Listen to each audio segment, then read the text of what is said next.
आज हम लोग molar conductivity eight infinite dilution जो हम लोग डिस्कस किए, उसके नेक्स्ट टॉपिक में अगर आप आएंगे तो है इसमें कोलरोज लॉ एक पढ़ना। कोलरोज लॉ, कोलरोज लॉ। ये कोलरोज साहब क्या कहते हैं कि एट इनफाइनाइट डाइल्यूशन, आप एनसीईआरटी में देखोगे या किसी भी बुक में कि at infinite dilution, eight infinite dilution the molar conductance of an electrolyte, the molar conductance of an electrolyte is the sum of molar conductance of, is the sum of molar conductance of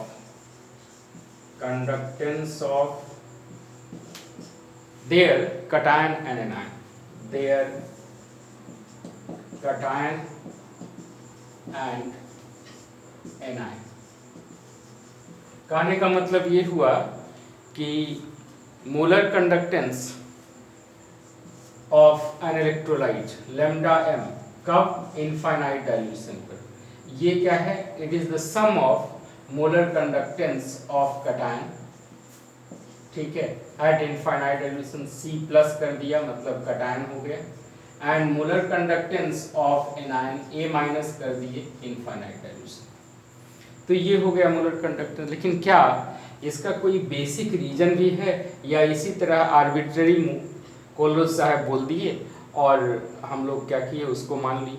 नहीं, कोलरोज ने a pair of salt दिया, ठीक है, जिसमें एक ion क्या था, common था, और एक सॉल्ट नहीं बल्कि डिफरेंट टाइप का सॉल्ट लिए। जैसे मान लो KCl NaCl लिया, देखो एक आयन क्या है इसमें कॉमन, K2SO4 Na2SO4 लिया, इसमें भी क्या है एक आयन क्या है कॉमन, KNO3 पोटेशियम नाइट्रेट लिए और NaNO3 लिए।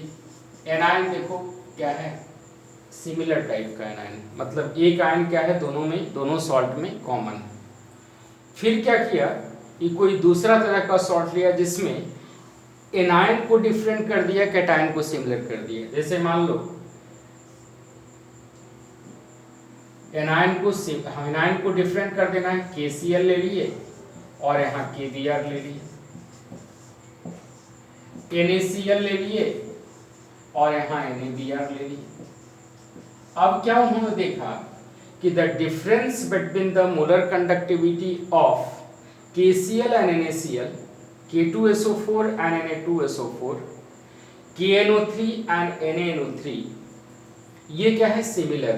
इस केस में उन्होंने difference in molar conductance, difference in molar conductance उन्होंने अप्रॉक्सीमेटली 21.1 पाया, 21.1।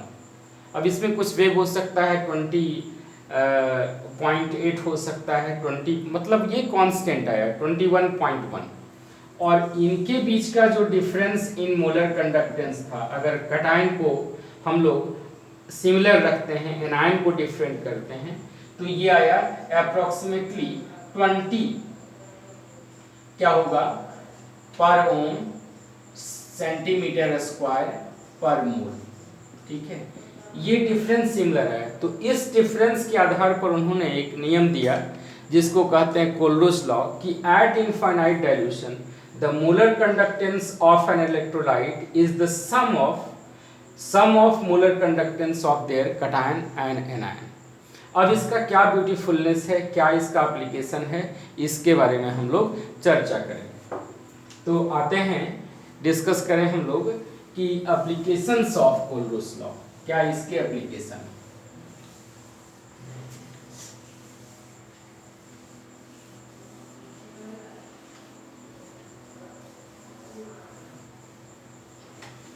कुछ टॉपिक्स केमिस्ट्री में इस तरह के हैं जिन्हें आपको ढंग से पढ़ना चाहिए, और बहुत सारे लोग अच्छे अच्छे काम कर रहे हैं यूट्यूब पे, इसमें कोई बुराई नहीं, लोगों को लाभ हो इस उद्देश्य से हम लोग कुछ आगे बढ़ें। तो यहाँ देखिए इसका एप्लीकेशन क्या है, एप्लीकेशन मैं यही लिख दूँ, एप्लीकेशंस ऑफ होल्डर्स लॉ। इसके एप्लीकेशन क्या है,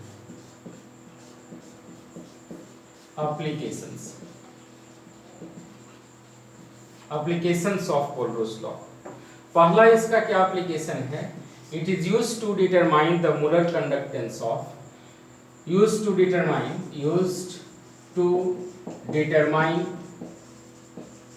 the molar conductance of weak electrolyte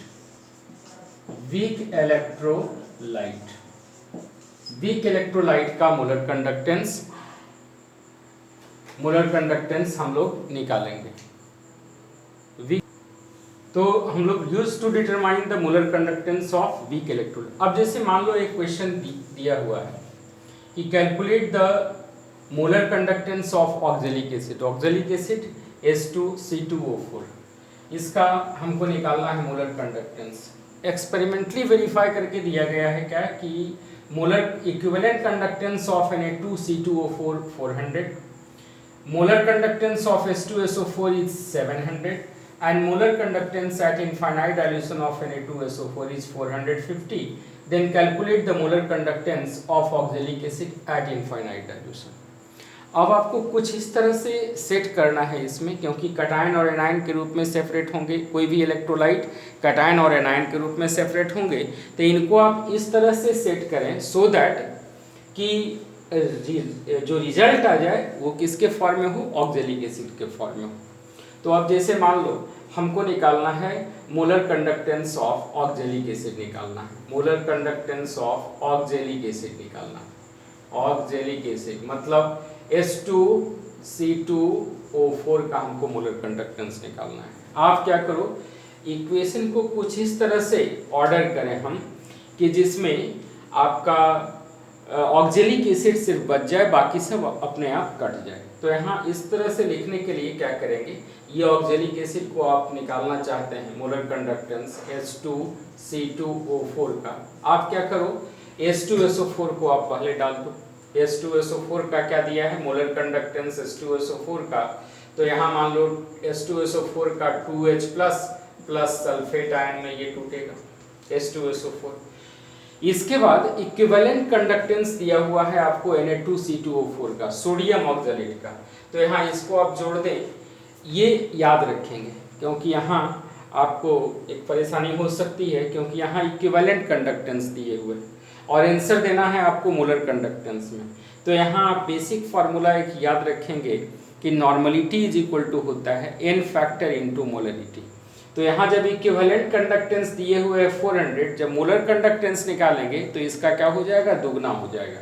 तो यहाँ नेक्स्ट स्टेप में मैं बताऊंगा इसको, 2Na प्लस आप प्लस क्या हो जाएगा C2O4 2 माइनस आयन, और माइनस कर दीजिए इसमें Na2SO4 को, तो 2Na प्लस और जब माइनस होगा तो माइनस SO4 2 माइनस आयन हो गया। अब देखिए ये रिप्रेजेंट कर रहा है किसको, H2SO4 को, ये रिप्रेजेंट कर रहा है सोडियम ऑक्जेलेट को, और ये रिप्रेजेंट कर रहा है Na2SO4 को।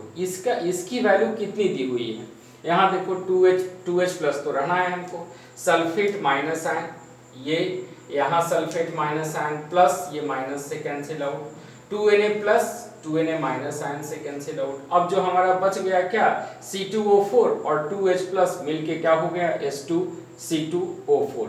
अब यहाँ देखिए इसका वैल्यू कितना दिए हुए H2SO4 का 700, और Na2C2O4 का इक्विवेलेंट कंडक्टेंस है 400। जब मोलर कंडक्टेंस करेंगे तो इसका कितना हो जाएगा, दुगना, क्योंकि normality is equal to n into molarity. तो यहाँ n फैक्टर 2, तो यहाँ कितना हो गया 2 इंटू 400, और माइनस क्या कर दो 450। देखो ये कितना हो गया 700 प्लस 800 और माइनस 450। यानी 1500 माइनस क्या कर देंगे 450, कितना हो जाएगा ये 1500 माइनस 450 कितना आ गया 750, ये आ गया, ये कैलकुलेशन हो गया कितना 1500 माइनस 450 आ गया कितना 750 पर ओम सेंटीमीटर स्क्वायर पर मोल, ये इसका एग्जैक्ट वैल्यू आया। अब इसका दूसरा एप्लीकेशन में हम आएंगे। दूसरा एप्लीकेशन क्या है, पहला तो ये इस पर ये क्वेश्चन पूछे जाते हैं। दूसरा एप्लीकेशन में अगर आप आओगे तो यहाँ है कि to determine the degree of dissociation of weak electrolyte, to determine the degree of dissociation of weak electrolyte.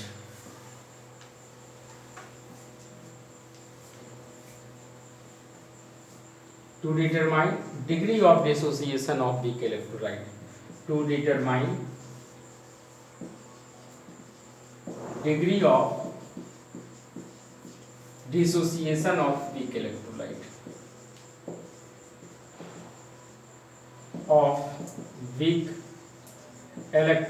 पता है आपको कि डिग्री ऑफ डिसोसिएशन निकालने के लिए क्या करेंगे, डिग्री ऑफ डिसोसिएशन निकालने के लिए DOD molar conductance at concentration C divided by molar conductance at infinite dilution।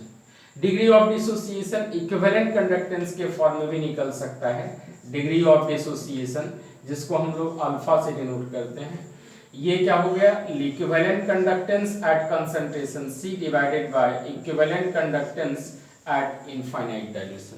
तो इससे आप डिग्री ऑफ डिसोसिएशन अल्फा निकाल सकते हैं। जब अल्फा निकल जाएगा तो तीसरा एप्लीकेशन क्या होगा, to determine the dissociation constant of weak electrolyte, to determine the dissociation constant. Dissociation constant पता है, डिसोसिएशन कांस्टेंट जिसको बोलते हैं K ऑफ वीक इलेक्ट्रोलाइट।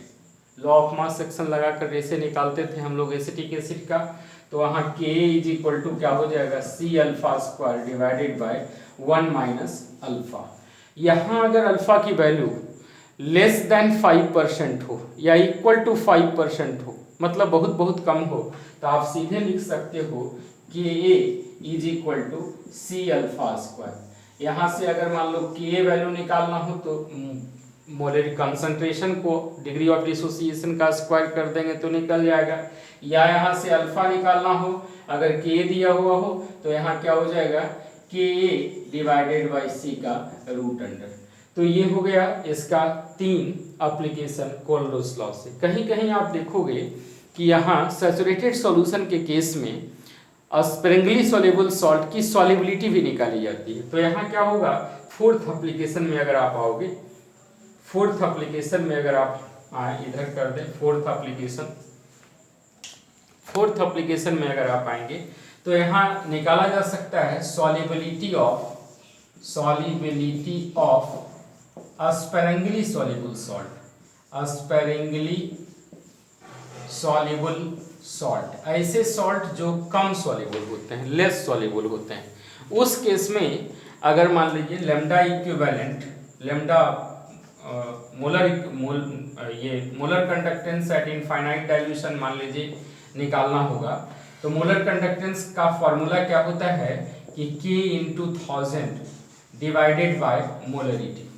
यहाँ आप क्या कर सकते हो, मोलरिटी के बदले सॉल्युबिलिटी को रखा जा सकता है। तो यहाँ से मान लो कि सॉल्युबिलिटी अगर if m is equal to, चूंकि ये क्या है स्पेरेंगली सॉल्युबल सॉल्ट है, तो स्पेरेंगली सॉल्युबल सॉल्ट के केस में if m is equal to C, क्योंकि ये सॉल्ट क्या है स्पेरेंगली सॉल्युबल सॉल्ट है, तो यहाँ हम लिख सकते हैं S is equal to K conductivity into 1000 divided by lambda m at infinite dilution.